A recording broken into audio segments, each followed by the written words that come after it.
What's going on, everybody? I thought I'd make a video in regards to rescission. I think there's a lot of misunderstanding in regards to rescission, and I want to make a few things clear in regards to rescission because I hear people saying you can't rescind an auto loan. I hear people saying you can't rescind certain credit contracts. I hear people saying rescission on an auto loan and contracts, and they say that you can't do it. They spoke to lawyers. The lawyers told them they can't do it. Okay, you have to understand one thing. If you understand semantics and you understand what somebody is being duplicitous to you, you'll understand that sometimes when somebody says something, they may leave out pieces of stuff. Like sometimes when people ask me to do a video, they'll say, "Oh, well, you didn't say anything in the video because you're leaving out pieces of the video." And the reality is, in most cases, I've already have a video addressing this issue. So if I address it again, I'm beating a dead horse. Otherwise, I'm not teaching you, trying to teach you how to think. I'm trying to teach you to think. It's a big difference. So today is my fragrance of the day is Enigma by Roja, and we'll get to this. All right. So a lot of people are reading 15 USC 1635 as a code of rescission. Now, this is what kills me because a lot of people do not understand consumer law. Okay. Consumer law and contract law are two different things.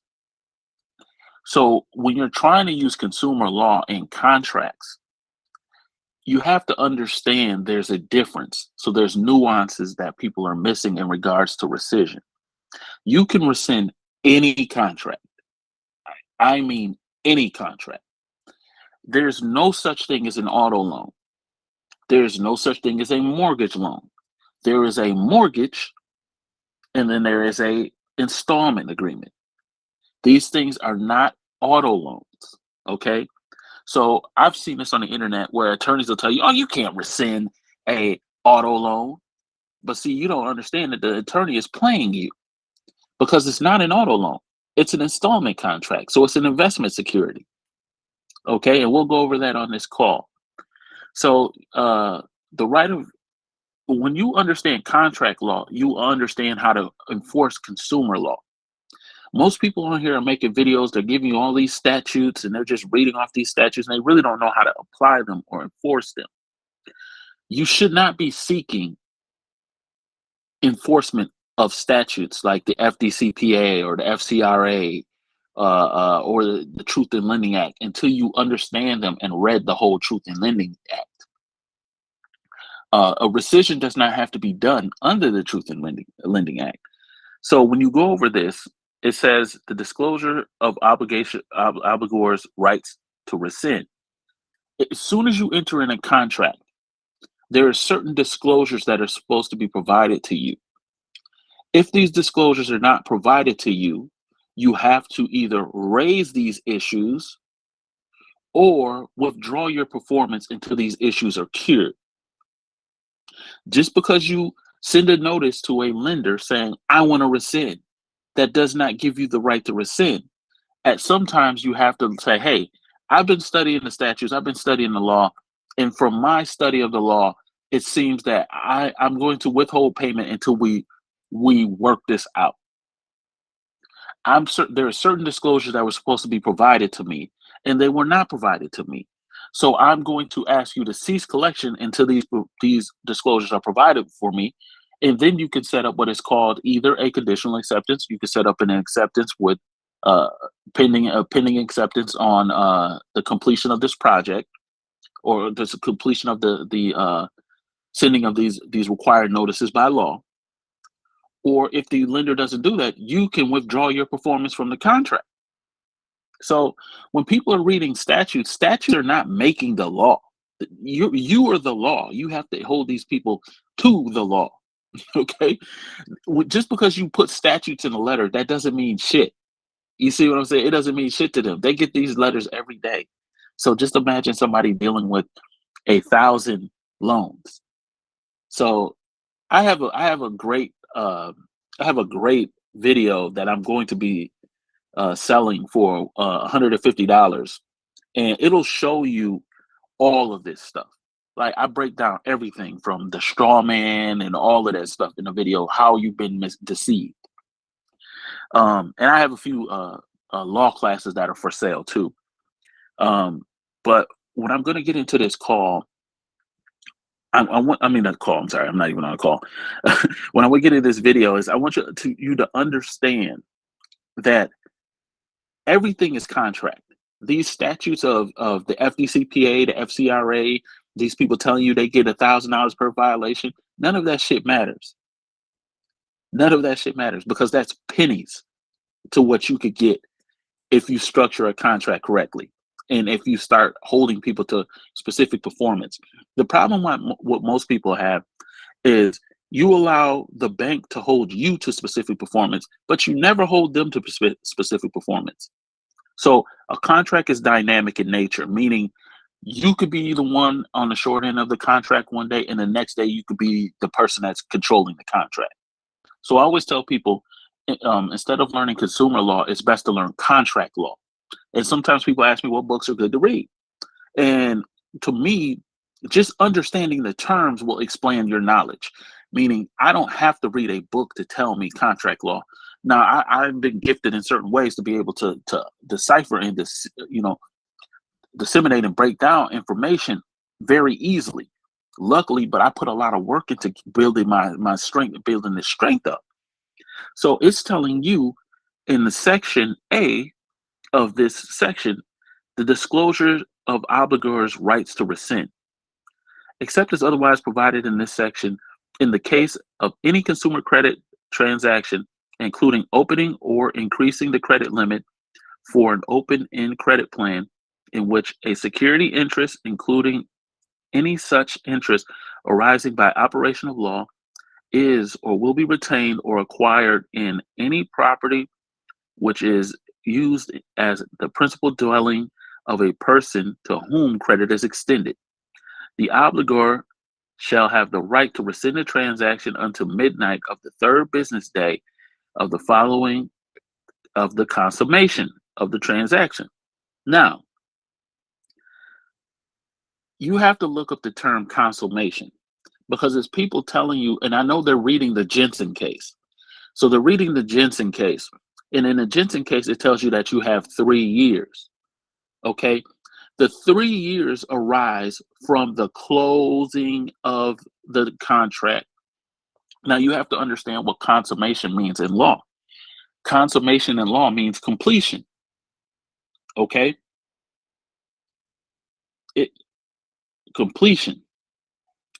So, oh man, I got good news. Somebody gave me an IM that my remedy worked for them. Okay, I'm sorry.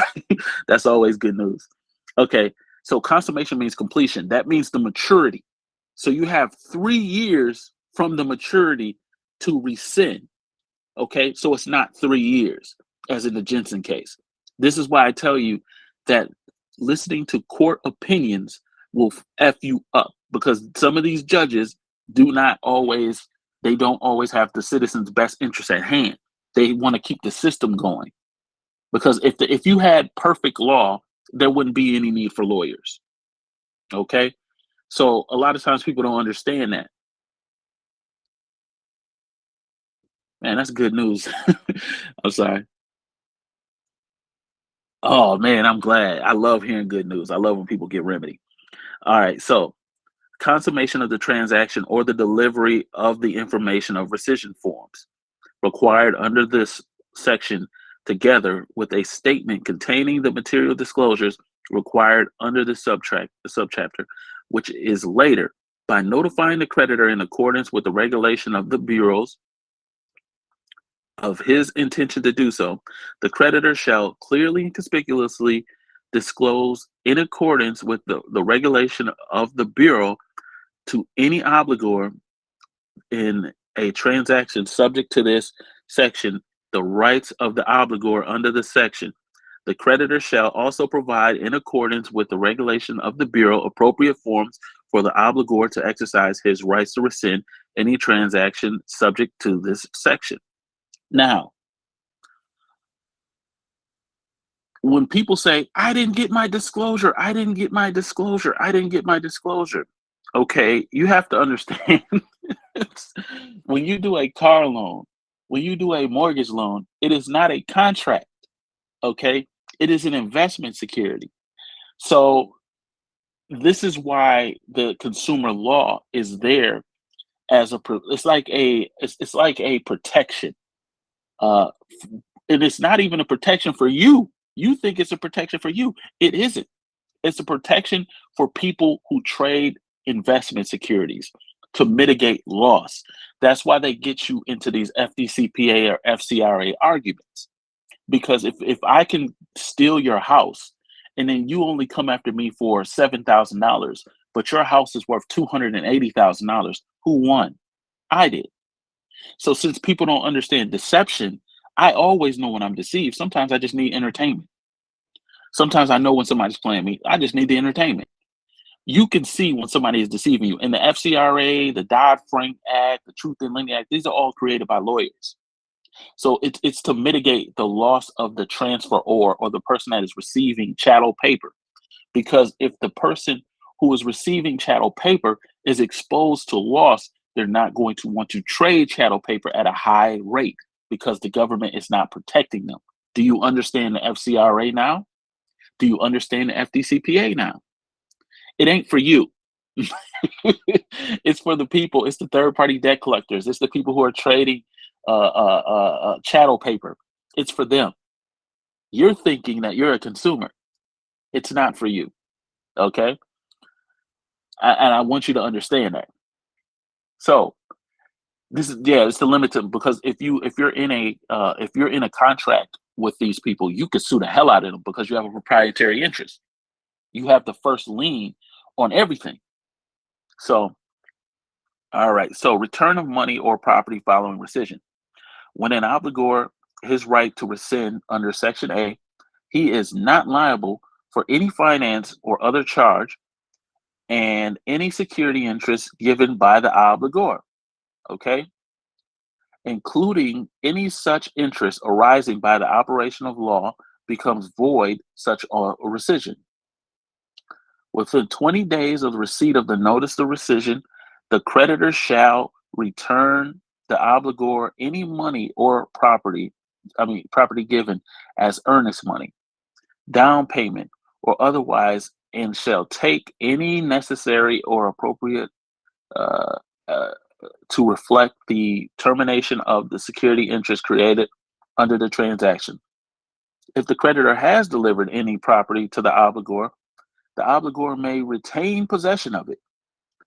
Upon performance of the creditor's obligation under this section, the obligor shall tender the property to the creditor, except that if the return of the property in kind would be impracticable or inequitable, the obligor shall tender its reasonable value. So that means for them to complete the rescission, that you have to make the property or whatever it is that you're trying to rescind, if it's a vehicle, you would have to make it available for the lender to come to pick up the property. And the reason why they do this is because it's under abandonment laws. So you want to look up the abandonment laws in your state and you'll have a higher understanding of what I'm telling you. So you can't just rescind it and then just be like, oh, I'm just going to drive off with the car. No, you have to make the car available to them. You have to make the house available to them and have them come pick it up. And if they don't come and pick it up, then you can default them and take the property. Yeah, because just like when you go to court, most people don't understand court. Court is a debt collection. That's why they give you 20 days to respond, 30 days to respond. They're giving you this time frame to respond because if you don't respond by this time frame, you're in default. Okay? So when people ask me, how do I get stuff done without sending a letter? It's because I know the laws of my state. I know the whole motor vehicle code of my state. I say I probably know 85 to 90% of all laws in my state. So that's why I'm able to get stuff done efficiently because I know who to send stuff to, when to send it to, and who to respond and how to give them access to me so I can get it. I never speak over the phone because anybody can call you from any number. So I always do things email. Give it to me via email. So I don't send letters to debt collectors to stop them. I have other people send letters for me. Okay. So tender shall be made at the location of the property or at the residence of the obligor at the option of the obligor. If the creditor does not take possession of the property within 20 days after the tender by the listen, tender of the property, you must tender the property back to them. Okay? Tender shall be made at the location of the property or at the residence of the obligor at the option of the obligor. If the creditor does not take possession of the property within 20 days after the tender by the obligor, ownership of the property vests in the obligor without obligation on his part to pay for it. That, did you just hear what he said? What they said? If you tender the property to them, see, you're trying to do rescission wrong. You're trying to get the bank. See, this is what people kill me because you guys don't understand that the bank does not always have to agree with you to get stuff done. People will send out letters saying, "Oh, the administrative process don't work." You got to understand the bank has not been in business for years being soft. Business is not for soft people. Okay. Just because you send them a letter, they're not going to be like, "Oh, we come out of our hole. Here's the stuff back." No, you have to know the law because if they don't do it, now you can hold them accountable. Okay. The procedures prescribed in this subsection shall apply except when otherwise ordered by a court. Rebuttable presumptions of delivery of required disclosures. Notwithstanding any rule of evidence written acknowledged of receipt of any disclosures required under this subsection by a person to whom information forms and a statement is required to be given pursuant to this section does no more than create a rebuttable presumption of delivery thereof. Okay, modification and waiver of rights.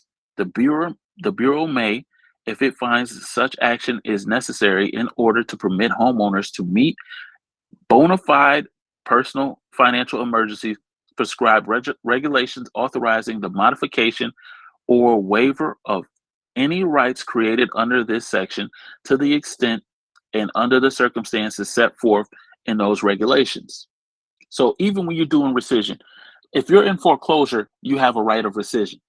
Okay, it'll explain it in here. Y'all need to read these statutes. Y'all need to read this stuff and have a understanding. Click on every section. Click on every section. And if you don't understand something, keep reading till you understand it. Keep looking up different ways to look up the definition of it, and you'll come to a different conclusion. Because it says consummation must be 3 years after the consummation. Well, what is consummation in law? Consummation can have multiple it can have multiple meanings. Consummation can be at the closing of the transaction, or it could be at the maturity of the mortgage. So I don't know if they have a case that clearly defines that, but yeah, consummation can be at at any time. So um when you're dealing with this, you have to see what allow exempted transactions, reapplication of provisions. All right, this section does not apply to residential mortgage transactions as defined in section 1602W of this title. So then you go 1602, right? 1602W. The term dwelling means residential structure or mobile home, which contains one to four family units or individual units of condominiums or cooperatives. Okay. So, exempt transactions. All right. So, a transaction which constitutes a refinancing or consolidation. with no new advances of the principal balance then due and any accrued unpaid finance charge of an existing extension of credit by the same creditor secured by an interest in the same property. So technically, you really don't even have to do this rescission. I'm just going over this because there's better ways to get this done than doing the rescission. But a rescission is really for the performance. You're not trying to rescind. You're not trying to rescind to get your car, your house back. You're rescinding to get a contract to where that you have all of the disclosures that were provided for you. And if they don't, then you can bring what's called your claim. Okay, I hope you understand what I just read. So this is telling you about exemptions. This statute really doesn't fucking matter. I'm just being honest. People just raise this statute because they're ignorant about contracts. Okay. A transaction in which the state is the creditor or advances under a pre-existing open-end credit plan if the security interest has been already retained.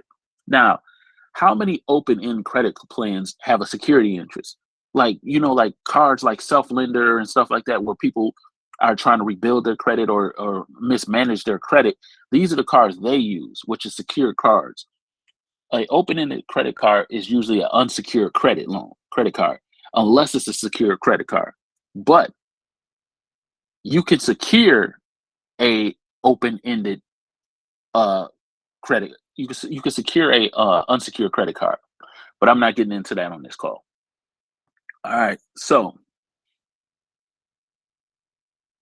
an obligor's right of rescission shall expire 3 years after the date of consummation of the transaction or upon the sale of the property, which occurs first.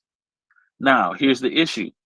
A mortgage contract is not consummated until maturity. And let me tell you why. Consummation of the contract is not the closing. The consummation of the contract is the security. Is the maturity, because the security is dated out to the maturity date. So that would be the consummation or the end of the contract or the contractual nexus between you and the so-called creditor. You see what I'm saying? So it says an obligor's right shall not expire 3 years. Right of rescission shall expire 3 years after the date of consummation of the transaction or the sale of the property, which occurs first, notwithstanding the fact the information and the forms required under this section or any other disclosures required under this part have not been delivered to the obligor.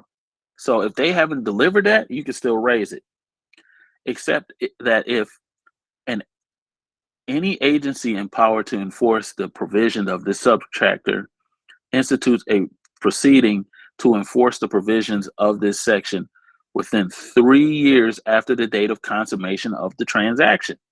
So a consummation of the transaction, as I said before, is not the date of closing. It can't be. It can't be, because if you have a mortgage, you can pay it at its maturity date. I wish I could make this up. It's just the truth, man. People just need to learn how to read, man. Okay, 2. Such agency finds a violation of this section. And you have to be careful with law because they put a lot of like a lot of blah, blah, blah bullshit in it. So you have to learn how to read, decipher the bullshit that's meant to drag it out and confuse you, and then consolidate it in your mind. Okay, sometimes you got to read shit 6, 7 times to understand it. And the obligor's right to rescind is based in whole part on any matter involved in such proceeding. Then the obligor's right of rescission shall expire 3 years after the date of the consummation. See, they keep using consummation. Why didn't they say closing?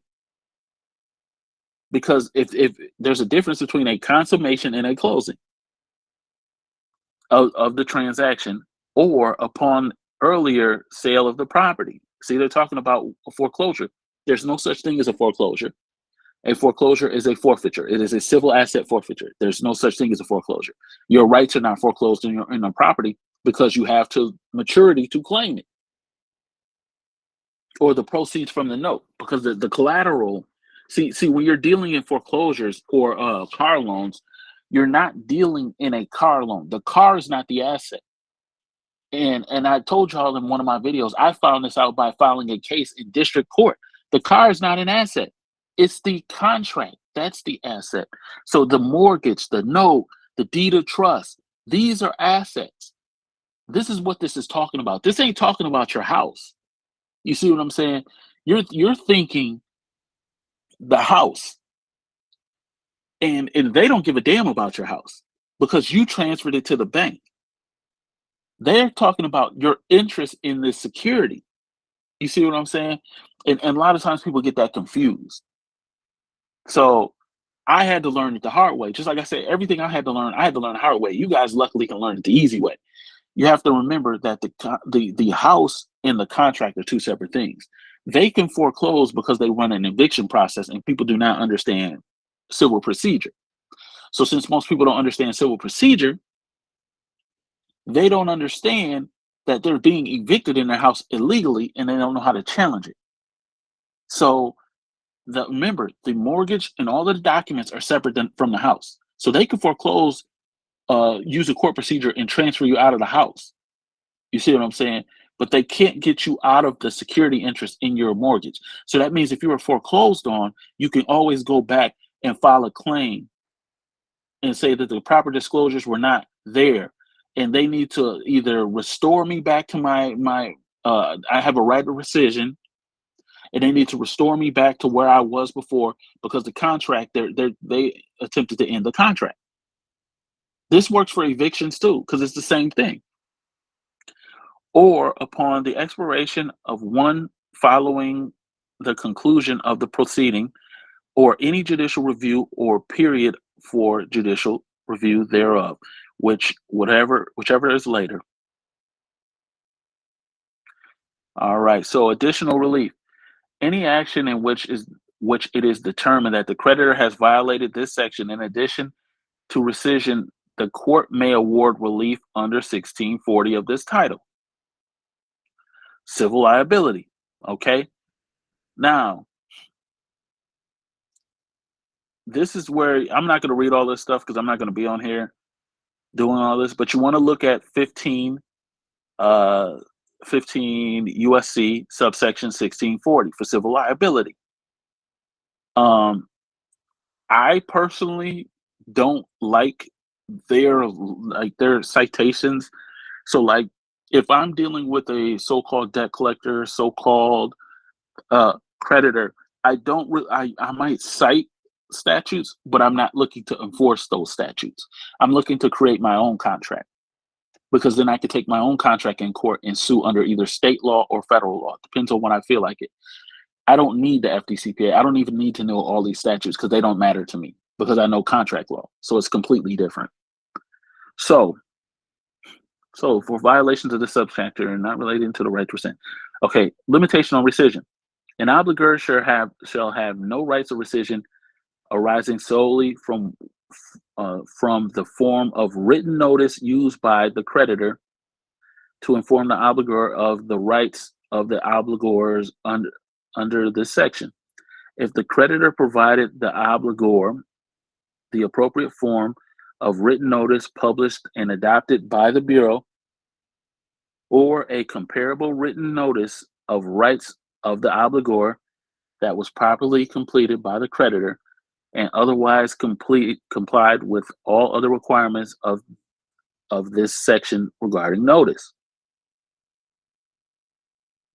All right. So rescission and rights in foreclosure. See, you have a right to rescind in foreclosure.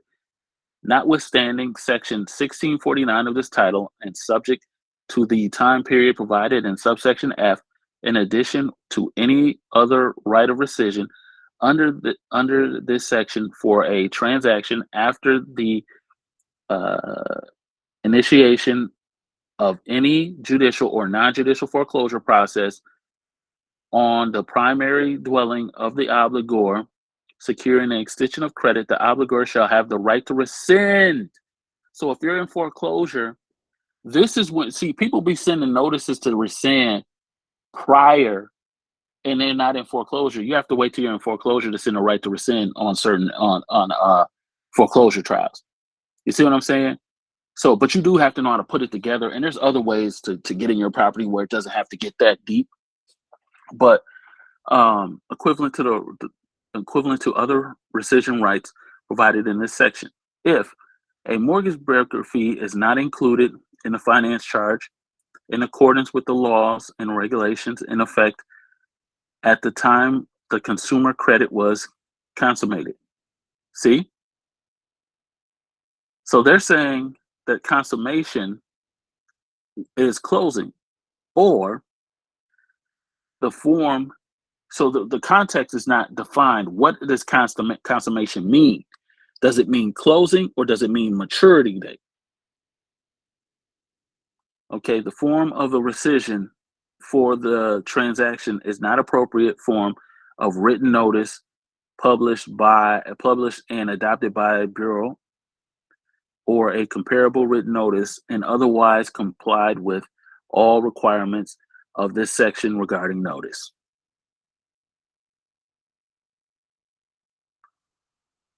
So remember, I'm not even going to go into this because it's just getting redundant, but I'll read it all, just for you guys. So, notwithstanding, so this is tolerance for disclosures, notwithstanding section 1605. So, remember, when they say this stuff, click on it and look it up. Determination of a finance charge. This is where you see some of these people on the internet talking about finance charges and some of these what are they saying, down payments. Well, down payments aren't illegal. It's there's loopholes in it, the advertisement and certain aspects of it that a dealer may use illegal tactics. But I could get into that on different stuff, because down payments are agreement, but they're agreement outside of the contract. But I can get into that. That's still contract law instead of consumer law. But notwithstanding section 1605F of this title, and the subject to the time period provided in the subsection F for the purpose of exercising any rescission rights after the initiation of any judicial or non-judicial foreclosure process on a principal dwelling of the obligor securing a extension of credit. The disclosure of the finance charge and other disclosures affected by any finance charge shall be treated as being accurate for the purpose of this section. If the amount disclosed as the finance charge does not vary from the actual finance charge by more than $35, or is greater than the amount required to be disclosed under the subchapter. So, right of recoupment under state law. See, you're looking for federal law. Nothing in this subsection affects a consumer's right of rescission and recoupment under state law. See what I'm saying? So people are telling you about a federal statute, and they're not even telling you how to get your remedy in state law. See, this is the stuff that, man, please. So let's get into rescission again. We're going back into it, right? So I'm going to show you something that you could rescind every contract. And I'm going to get off this call because I've been on here too long for my personal. All right. Negotiation subject to rescission. Okay. A negotiation is effective even if obtained from an infant, a corporation exceeding its powers, or a person without the capacity by fraud, duress, or mistake, or breach of the duty, breach of duty, or a part of an illegal transaction. So, if you look under the section of the UCC, it still provides you with remedy of rescission.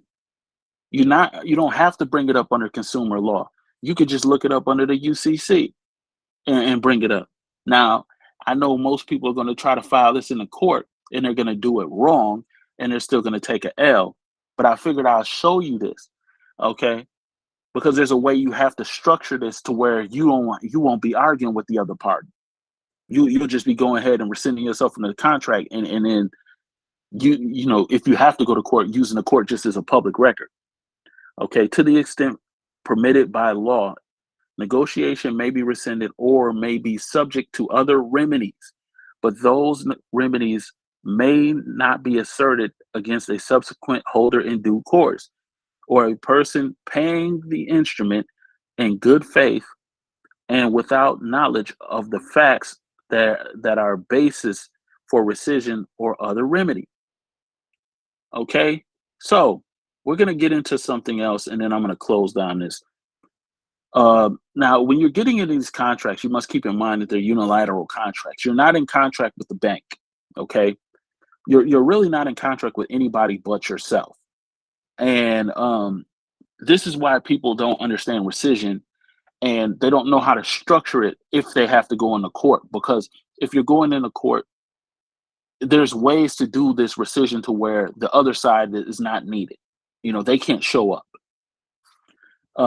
So revocation of offers. Okay, so revocation of offers, as we have seen, an offer gives the offeree the power to form a contract by accepting. Okay, if you haven't received any acceptance from them, all right, they haven't accepted, so you guys don't have a contract. Okay, the restatement second of contract describes a number of ways that the offeree's power to accept may end. Okay, that means their power to accept. Okay, subsection 36, method of termination, power of acceptance. An offeree's power of acceptance may be terminated by a rejection or counteroffer by the offeree, or lapse of time, or revocation by the offerer, or death or incapacity of the offerer or offeree. In addition, an offeree's powers of acceptance is terminated by the non-occurrence of any condition of acceptance under the terms of the offer. So I'm not going to go through this anymore because I've been reading a little longer than I want to. But for some of the people who are on my Instagram, I'll start giving you some of these statutes and some of these printouts, and I'll give it to some of the people who've done consultations with me, so you guys can be up to speed on it. But as of now, I'm out, and I wish everybody a good day and a good month. Good year. Why not? I'm out.